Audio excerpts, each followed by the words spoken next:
Afternoon. My name is Steve Gregorian. I'm the president and CEO of the Detroit Economic Club.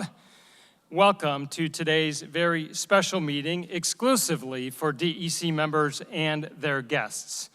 I want to welcome our DEC members, of course, and encourage those who are not members to become one. You can do so at econclub.org, and there's many great benefits. As we get started, I would ask you just to kindly silence your cell phone so we do not disturb today's program. And one of the many traditions of DEC meetings is we always begin by honoring our great country with the Pledge of Allegiance. So I would ask you to stand and join me. The flag is to my right. I pledge allegiance to the flag of the United States of America and to the republic for which it stands, one nation, under God, indivisible, with liberty and justice for all. Thank you, and please be seated. I am very happy you're all here, and I particularly want to say hello and welcome to a DEC board member who is also an elected official, and she's running for a new office. I saw her walk in just a second ago, but please say hello to our Secretary of State, Ruth Johnson. And we also love having students with us at every Detroit Economic Club meeting. Today is no exception.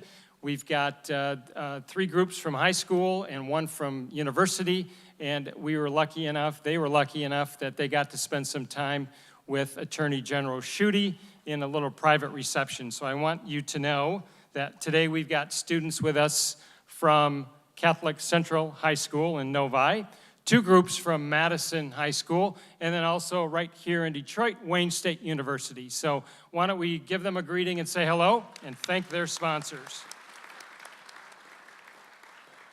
A couple quick things while you're eating lunch today and maybe scattered around your chairs is our corporate sponsor brochure. We would not be here today if it wasn't for the generosity of these people. So patronize them, thank them. If you'd like to become a member, a sponsor, there's certainly opportunities to do so. I'd be happy to talk to you about that offline.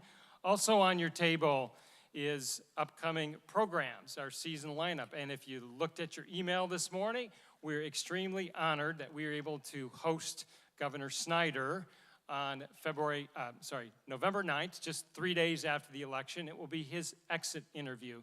And my boss, Board Chair Jerry Anderson, will be moderating that. So we hope you can make plans to be with us as we thank Governor Snyder for 8 terrific years.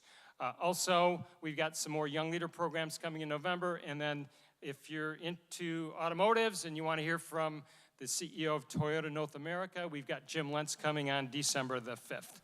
If you're a tweeter, I encourage you to tweet today using @DebtEconomicClub, and you can follow or join the conversation using #EconClub. I also want to take a moment to let you know that in DEC's 84-year history, we've been honored to host a number of election programs, and today is one of those. In fact, today's program is the DEC's 25th election-based program in our 84-year history. Thank you. And I want to thank Attorney General Schuette and Senator Whitmer for choosing the DEC. I also want to thank you all in the audience for participating in America's election process, because programs like today's are what makes America, America. And the DEC is honored to play just a small role in that. I also want to thank Lawrence Technological University and Detroit Public TV for their respective roles today in webcasting our program.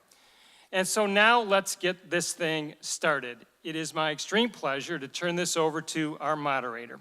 She is the anchor of One Detroit on Detroit Public TV. Watch for her on Thursday night. Ladies and gentlemen, please welcome Christy McDonald.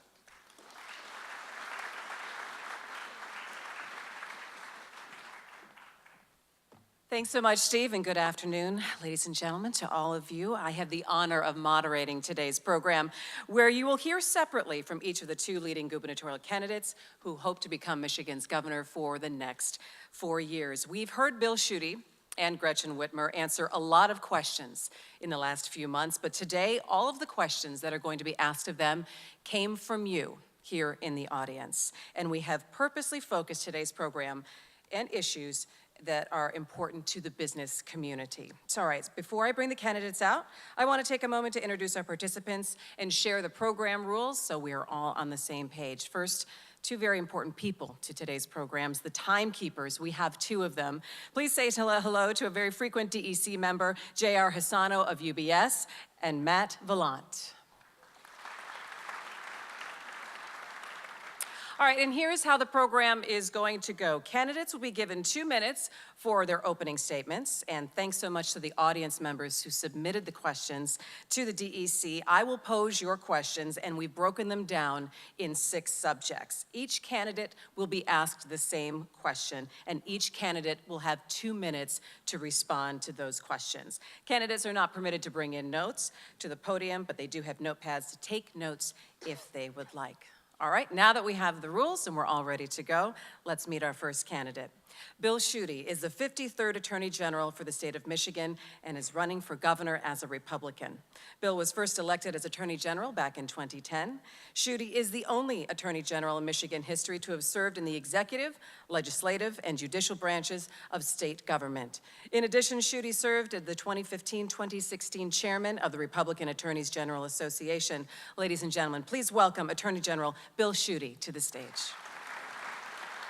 Thank you. Thank you very much, Kristen. Appreciate it. Thank you. All right, Bill, just so you know how this is all going to go, at 1 minute 45 seconds, you are going to hear one chime. Good. There we go. Oh, I like that. It's not a game show, but at the 2-minute deadline, when you've got to wrap your answer up, you will hear 2 chimes. Thanks, JR, which means that we are going to move on. That's the guys over there in the cage? That's right, that's okay. right. All right.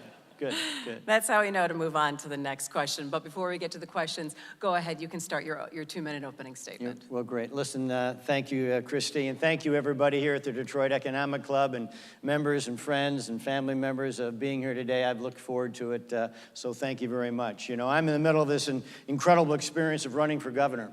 And when we're done here and when we win, I'll be a smarter, stronger, sharper governor because of this process, crisscrossing the 83 counties and 2 peninsulas of Michigan. Now, some of you may know my story. I'm from Midland, raised by a single mom after my dad died when I was just a boy of 6. My wife and I went to the same bus stop. We've been married 27 years. We have 2 children, a daughter Heidi and a son Bill. That's kind of the Schuette story, the abbreviated version. And no one's more prepared on day 1 to serve you as your governor than I. Now, there are really 2 big questions facing Michigan. Number 1, in the 6 days before now, on November 6th, but who's counting? 2 questions. Number 1, are we better off today than we were 8 years ago? The answer is yes. We are better off than we were 8 years ago, because 8 years ago, we had 15% unemployment. Michigan was on the mat. 500,000 jobs lost, and people left the state in droves. The second question is, are we going to go forward or backward? Well, we're going forward. We can't go backward because we experienced the failed governorship of Jennifer Granholm. We can't do a sequel to that. There are 2 very different candidates for governor. I believe in the private sector, entrepreneurism, initiative, and enterprise. That's why I'm going to cut your taxes, lower your auto insurance rates, and improve our schools. My opponent, Senator Whitmer, has faith in the government side, more mandates that would crush growth in this state, tax increases that would stop job creation, and government-run health care, which would have bureaucrats choose your doctors. 2 different candidates, the choice is yours. Thank you.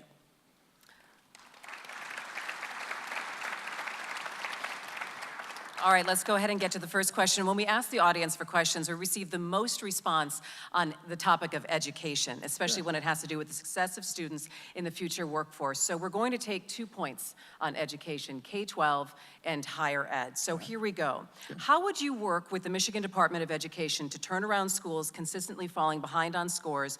What resources do you believe are necessary to achieve K-12 success? And then secondly, once we get our kids into college in this state, how do you plan to work with universities on state funding that's available? Well, this is all about relationships, and I'm a relationship guy. And as a former member of Congress and former member of the Michigan Senate, I understand how to get things done in the legislative process.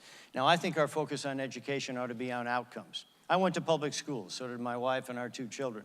But today, Michigan's 3rd grade reading scores are at the lowest part on the bottom rung compared to any other state in the nation, when only 35% of our children are proficient in reading when they complete 3rd grade. That's outrageous. That needs to change. I want to make sure that we grade our schools A through F, provide a report card for families so they can see how their school is faring. I believe in incentives. We had to award grants to those schools that are showing higher performance. And as governor, I'll have a literacy director as a cabinet member person because of the significance of reading while when I'm governor. And we need to also make sure that we have, I'm going to build a Michigan Reading Foundation where the business and philanthropic community can participate. So we hire summer reading coaches, have summer reading camps. When I'm governor, Michigan's children will read.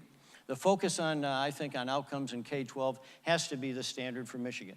Now, with respect to higher ed, you know, I, again, will work with the university presidents. And the key thing here is that not everyone will need to go to college. Some will be college ready, but we need to make sure we have career-ready folks, high school students. There are some Madison High School students here, and I've been to their career lab, their career tech. They're making sure that people with smart minds, agile hands will go into the trades and apprenticeships. That's important for Michigan's future. So we need to do both of those things as we drive our state forward.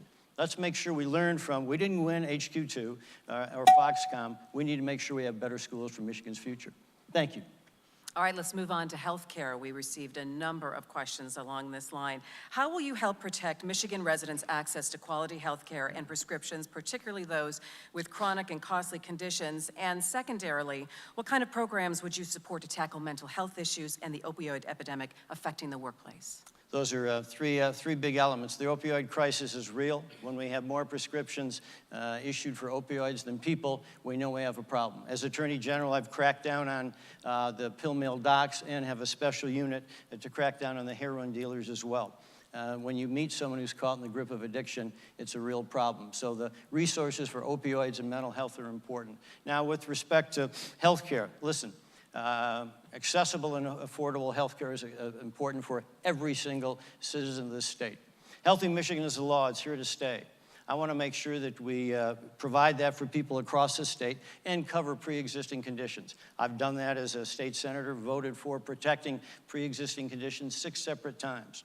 I want to improve Healthy Michigan by having a Medicaid work requirement where able-bodied people can find a job. And I'll celebrate them when they find a job and on an employer's health plan. And what that does with the limited resources is make sure those who need health care, access to health care, they have that with the limited resources. That's how we assist people on health care. Now, my opponent wants, government-run, government-dominated health care. I disagree with that. Obamacare didn't work, and it fell apart, and I was opposed to that. But in each and every instance, I made sure that we would cover pre-existing conditions and any other national or state plan that got put into place.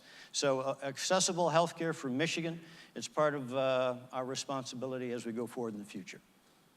All right, let's move on to infrastructure, something that we can all agree on. Oh, yeah. We know we need to fix the roads, but give us your specific plan for funding, what it will cost, where the money will come from, and the timeline. This is a really important question because nobody's on the roads in Michigan more than I and across our peninsulas in 83 counties. There are some of these potholes that I've actually given nicknames to because I've seen them a lot. And the fact is, the premise here, Michigan has to be an economic leader, but we can't be first in line economically if we have third world roads. So here's what we need to do. Number one, we need to have a full and complete audit of the Michigan Department of Transportation and how they allocate road funding here in the state of Michigan. Second, we need to make sure that we have more federal funds coming to Michigan. Now, the relationships I have with the president and vice president, I'll walk through the front door of the White House to advocate for Michigan more federal highway funding. And as a former member of Congress, I know how that place works. And I'll call the Secretary of Transportation, Elaine Chao, who's a friend of mine, to advocate for Michigan for more road funding. We're in the middle right now, folks, of a $1.2 billion effort for money allocated to roads through 2021. I'll make sure that that promise is made, that statute is complied with, and with a number of 0.4, with a $58 billion budget, we can make sure that we allocate more money for roads. Now, my opponent wants to raise taxes on gas taxes by 20 to 40 cents, 20 cents to 40 cents per gallon. That would send us into a road shock and would send it back to the lost decade. We can't raise taxes on that. When she says she wants to raise your darn taxes, fix the darn road, she's saying she wants to raise your darn taxes. I don't think we should be raising taxes. I think we should get more money back from Washington, complete this effort to have $1.2 billion. That's the way we pave our road to the future, not by raising taxes. Speaking of taxes, following up on where we get the funding to get things done, you've said that you've wanted to cut the personal income tax rate. Your opponent has said that she will cut the pension tax. How do you think that those cuts would spur economic growth? Well, listen, my paycheck agenda is all about moving our state forward, and that's really the question.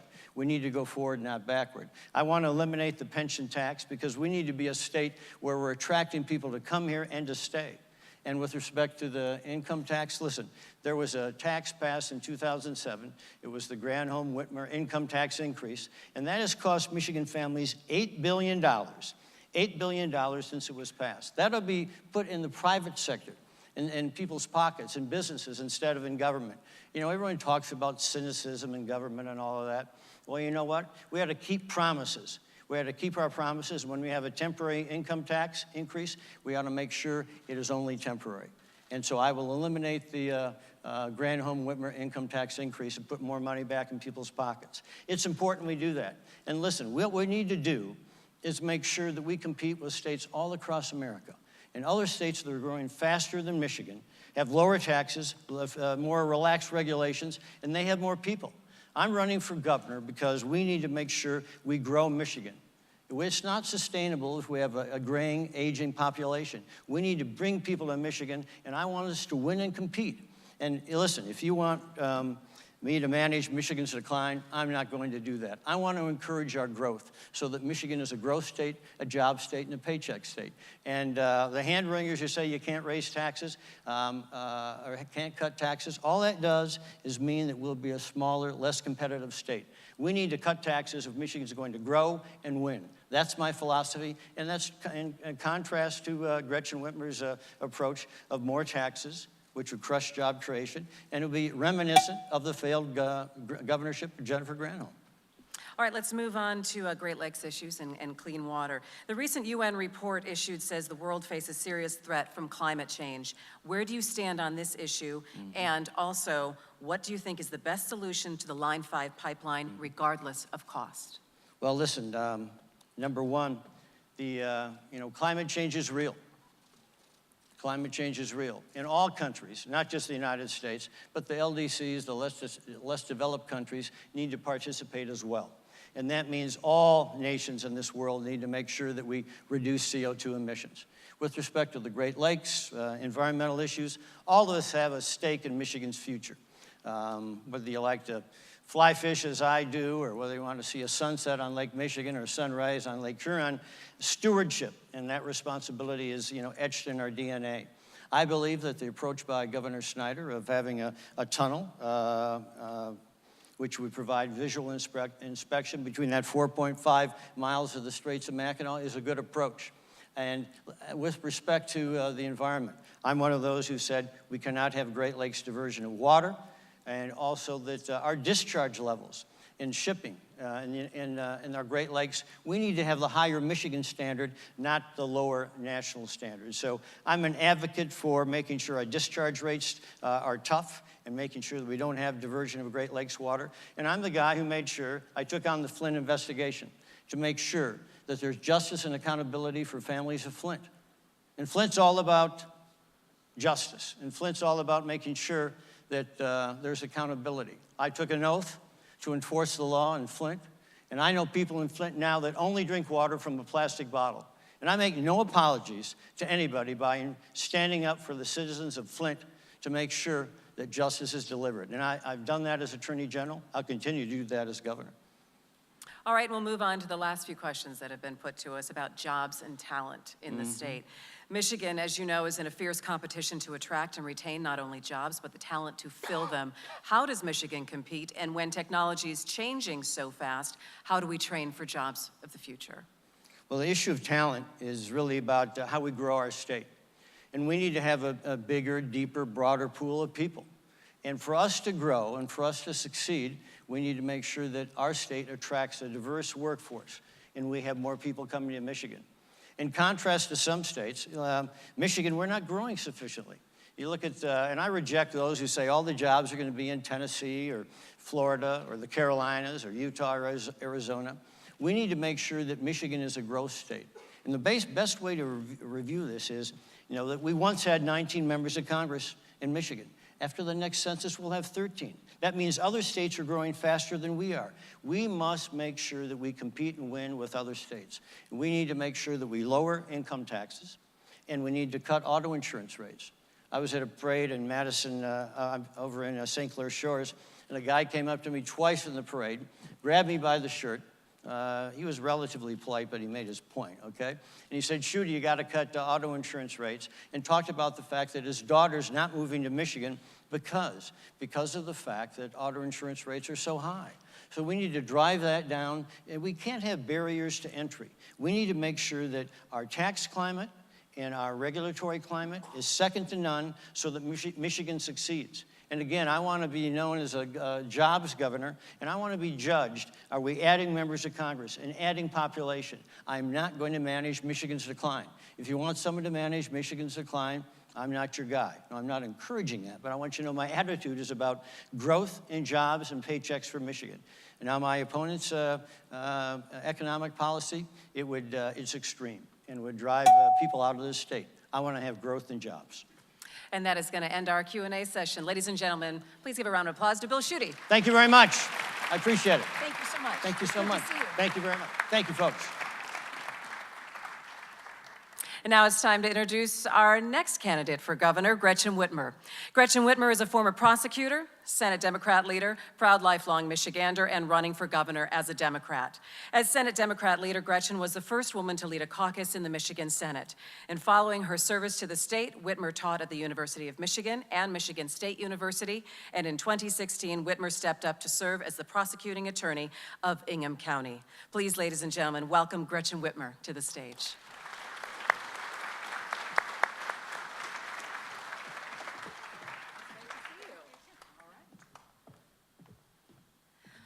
All right, Gretchen, just so you know how this is all going to work with our timekeepers, you will get a chime of the bell at 1:45 in, and it will sound like this, JR. And you will get 2 chimes when you are to wrap up at 2 minutes. All right, so let's go ahead and we're going to give you the same questions that we gave Mr. Schuette just a few moments before, and we're going to start with education. And when we asked the audience for questions, we got the most talking about education. So we're going to look at 2 points, K-12 and also higher ed. How would you work with the Michigan Department of Education to turn around schools consistently falling behind on scores, and what resources do you believe are necessary to achieve K-12 success? And then once the kids get to college in the state, how do you plan to work with universities on state funding that's available? Okay, so I know that, I think first I'm going to do a little introduction, Oh, right? yes, Okay. that's right. Just wanted to make sure we do the appropriate introduction I first. apologize, No that's worries. right. You have a 2-minute opening statement. I'm going to be fired after this. No, we got a lot to cram in, so I appreciate your You got interest it. in jumping right in. My name's Gretchen Whitmer. I hope many of you know that by now. I assume most of you do. I'm running for governor because I love this state. I am proud to be a Michigander. And like so many people in our state, I'm a hardworking person. I do what I think is the right thing, and I try to do always keeping my family at the center of all the work that I do. I started my first job when I was 12 years old. I mowed lawns, I was a cashier, I waited tables. I've always had a job, and I know that the hardworking people of the state need a governor who works just as hard as they do. My hardest job came, though, when I was 29 years old. I became a member of the sandwich generation, which simply means I was sandwiched between 2 generations of my own family for whom I was the primary caregiver. My mom was dying of a glioblastoma multiforme, the worst kind of brain cancer you can get, and I was starting my family at the exact same time. I had to take on an insurance company that was wrongfully denying her chemo. I had to work to make sure that I could arrange daycare for my newborn and continue to nurse as I went back to work. It was this experience, more than any in my life, that is what drives the work that I do. It is exactly why when Governor Snyder embraced the Affordable Care Act, I crossed the aisle and worked with him to get it done.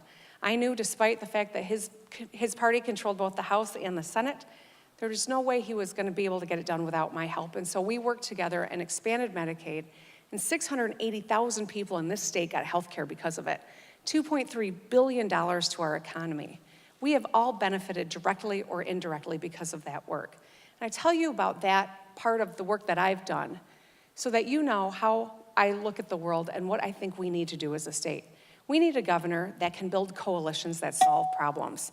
Potholes are not partisan. An education system that is in the bottom 10 is not for Democratic families or Republican families. We're all paying a price for that. And it's time for us to clean up the water in the state of Michigan. We can do great things. That is our legacy, and that's where we need to be headed. All right.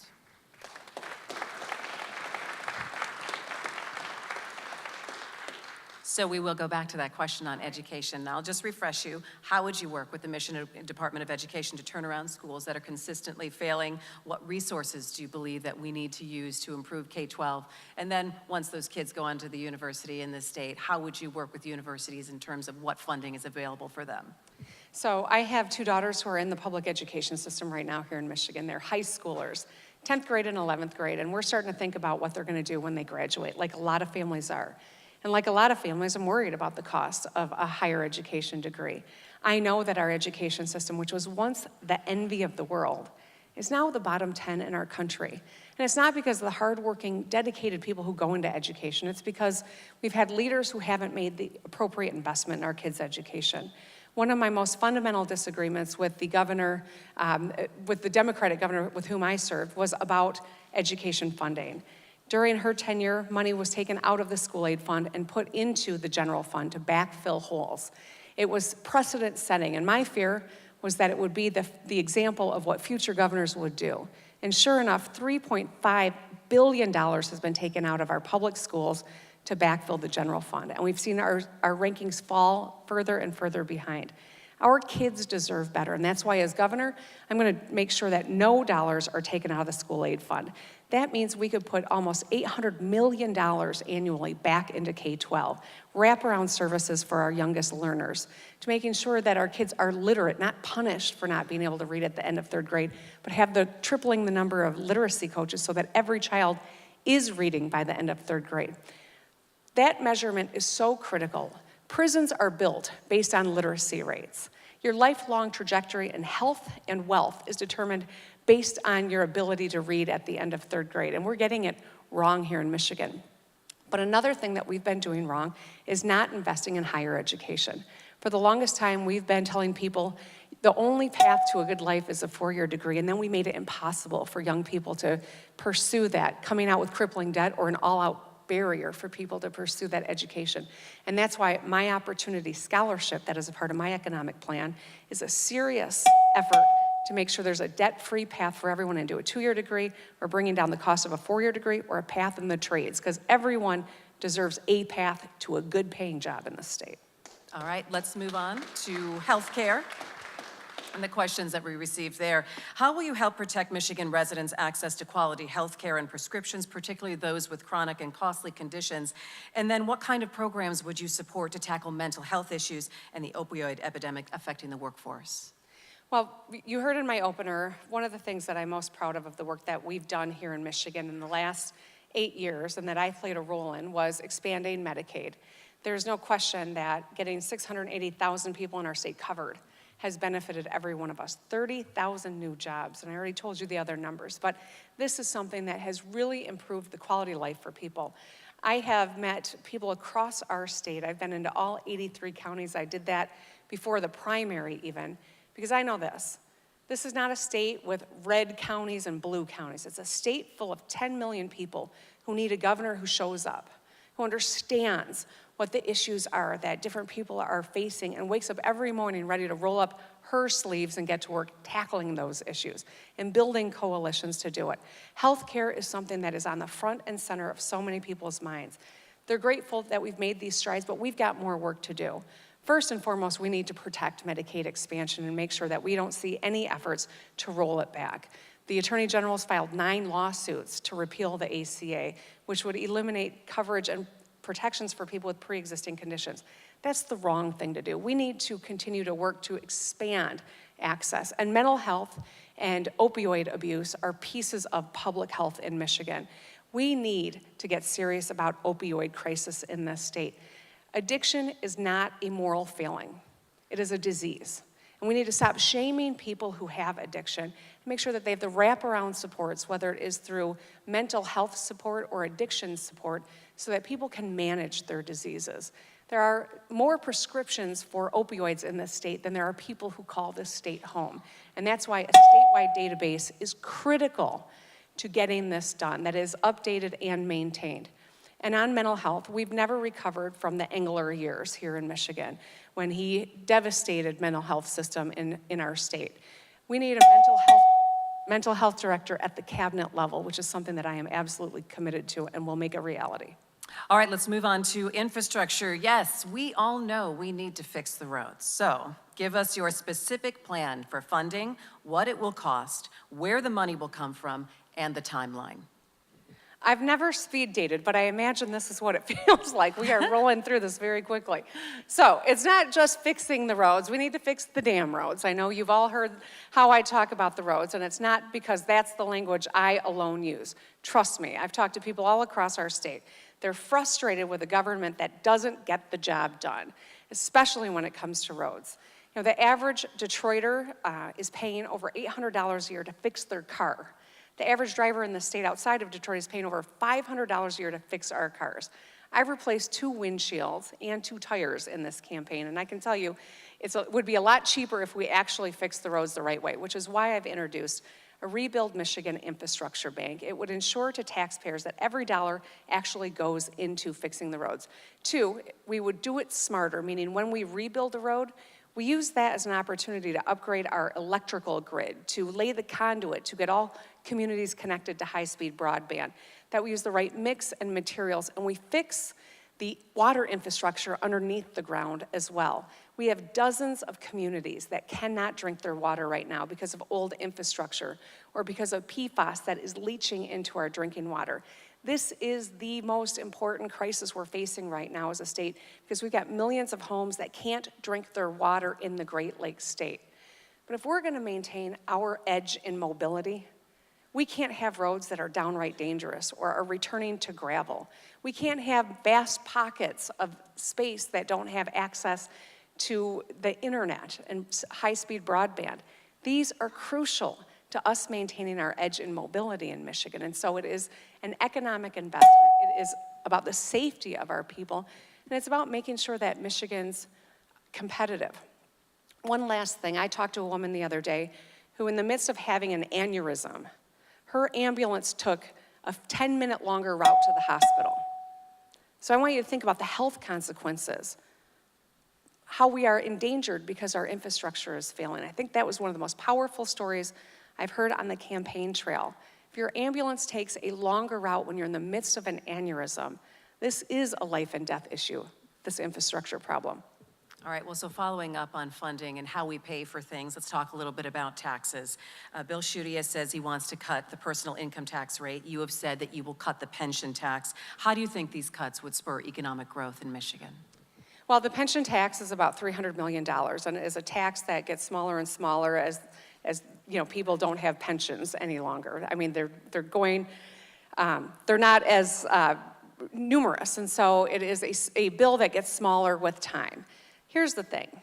The pensions that people earned after a lifetime of work, of playing by the rules, and taking a smaller paycheck in the moment with the deferred compensation of a pension was a promise that was earned, that we should respect and we should protect. And that's why I did not vote for the pension tax when the governor pushed it through the legislature, and that's why I will sign a repeal of the pension tax. I have met so many seniors who were, whether they were Detroit police officers or firefighters, they risked their lives every day. They took a smaller paycheck in the moment with the promise of this deferred compensation later. And then the legislature and governor changed the rules on them. And so many of those people did a calculation at the end of their career to determine whether or not they could afford to retire. They did, and then the rules changed, and a lot of them are really in dire financial straits because of that. And that's why I think it is it's so important that it's something that I vowed to sign, is repealing the pension tax, so that our seniors can survive here in this state. When you're 80 years old and you made your living as a firefighter, you can't just go back into firefighting at that age. So we've really put people in a terribly difficult position, and that's why I think that it is a priority when it comes to the state budget. Every dollar not collected, every dollar expended, they're taxpayer dollars, and we have to make sure that they're supported by the right public policy. And I think the right public policy is supporting pensioners who made a commitment to our communities, to our state, played by the rules, and they should have the safety and security of knowing that their pension is protected. Okay, let's talk about some environmental issues in the Great Lakes. The recent UN report issued said the world faces serious threat from climate change. Where do you stand on this issue? And secondarily, what do you think the best solution is for Line 5, regardless of cost? Well, so, 2018 was one of the hottest years on record. I don't think you can watch what's happening with our world and our climate and look at some of the science and doubt whether or not climate change is real. I believe the science is settled when it comes to climate change. The question for us is, what are we going to do about it? As governor, I will enter Michigan into the U.S. Climate Alliance. When Donald Trump took us out of the Paris Accords, many states took on leadership and joined and wanted to be at the forefront of policy when it comes to protecting our environment. Number two, I believe that we need to have an aggressive and grow our renewable energy portfolio to lower our greenhouse gases and our carbon emissions. And that's something that I think is incredibly important, but it's also good for our economy. It drives high-tech manufacturing jobs. We should be building every part of a wind turbine here in the state of Michigan. We should be building, the solar panels here in Michigan as well. And it also uses a lot less fresh water when we use renewable energy than the production of fossil fuel energy. So for all of these reasons, I think it's the right thing for us to do is to join the U.S. Climate Alliance and to push forward. We can do better, and I think we have a mandate to do better for our kids and future generations. But we have to take this very seriously, and we have to get to work. When it comes to Line 5, Michigan is home to 21% of the Earth's fresh water. 1/5 of the world's fresh water is in and around our borders. And yet, because of this abundance, our leaders have taken this water for granted. We need to get serious about eliminating corporate threats to our water, cleaning up drinking water across the state of Michigan, and making sure that the people of Flint have bottled water until every pipe is fixed in the city of Flint. I do not think that we should have oil going through the Great Lakes. I do not support what the governor announced. I don't think it's right to tie the hands of the next governor and to keep that pipeline in the water for the next 7 to 10 years while a tunnel is being built by a company that has proved that we have reason to doubt whether or not they're going to live up to their promises. Okay, thank you very much. And here is our last topic on jobs and talent in the state of Michigan.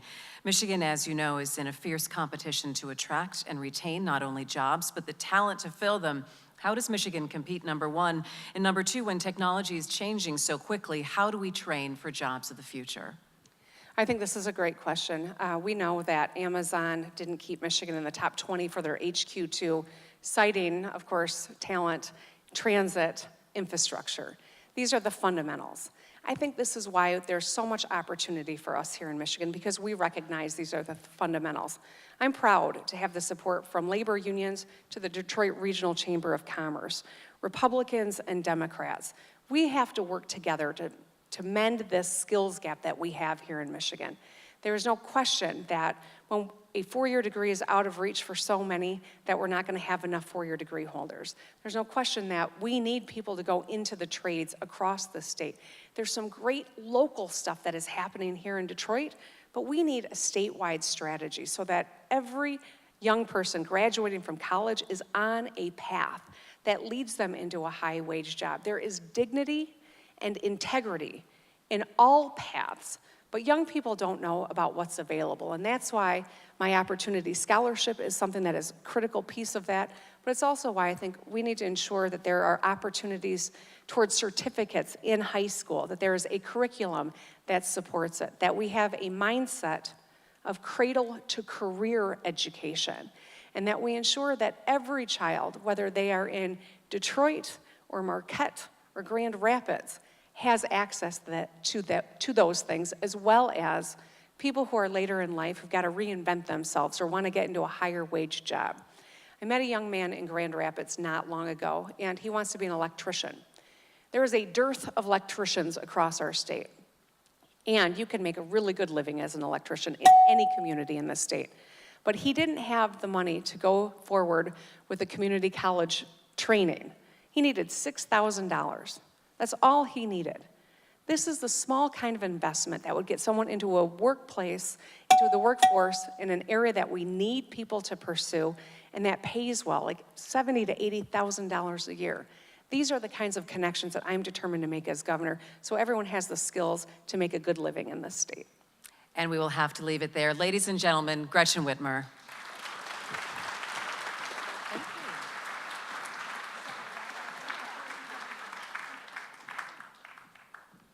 And I'll turn it back over to Steve. Well, there you have it, ladies and gentlemen. A round of applause for Attorney General Schuette and Senator Whitmer.